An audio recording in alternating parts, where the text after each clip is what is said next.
आता याच्यावर आहे ना एवढी धूळ बसली कमून याचा झाला नाही वापर आणि बायकोनी आहे ना त्याचंच माझ्याच माती फोड आहे खापर. नमस्कार मित्रांनो, जय महाराष्ट्र, नर्मदे हर. आता एवढ्या चांगल्या जागेवर ठेवून सुद्धा याच्यावर धूळ बसली म्हणून बायकोला म्हणलं दे ग जरा पुसून. ती म्हणली अजिबात नाही, मी जाईन रुसून.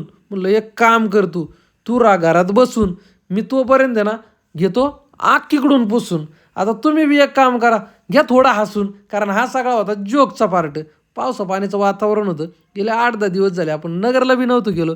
त्याच्यामुळे हेल्मेट पुसून आणि गाडीवर बसून वांग वांग करीत डायरेक्ट पोहोचलो नगरमध्ये आपले जे कामं दामं होते ते सगळे आवरले.